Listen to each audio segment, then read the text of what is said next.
ప్రభునందు ప్రేమైన దేవుని బిడ్డలారా గమనించండి.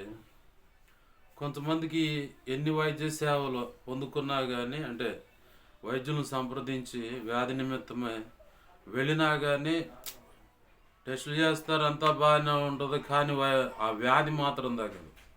కారణం ఏంటంటే వాళ్ళు చేసుకున్న పాపం ఒకటి, దేవుడు అనుమతించింది ఒకటి, ఇంకోటి ఏమో దేవుని నామ ఘనత కొరకే కొంతమందికి వ్యాధిని అనుమతిస్తాడు. కొంతమందికి దేవుడు మాట వినకపోయినా వ్యాధిని అనుమతిస్తాడు. అది న్యాయం కాదు.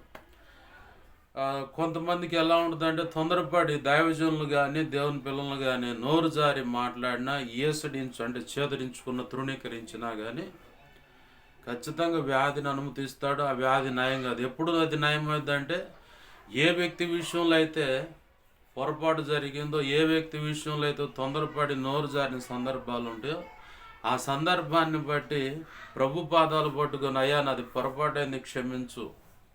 మా మేనత్త విషయంలో కూడా అదే జరిగింది. తొందరపడి దైవజనులతో మాట్లాడి తొందరపడి నోరు జారితే వెన్నుపూసలు నొప్పి అన్నారు. టెస్టులు అయిన చేస్తే 10-20 ఏళ్ళు అయినాయి. పరిష్కారం నాకు తెలుసు, కానీ మౌనంగా ఉన్నా.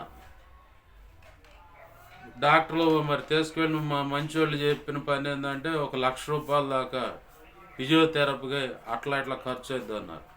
నువ్వు బ్రతికినంత కాలం చెక్కగొట్టిన మంచం మీద వణుకోవాలన్నారు.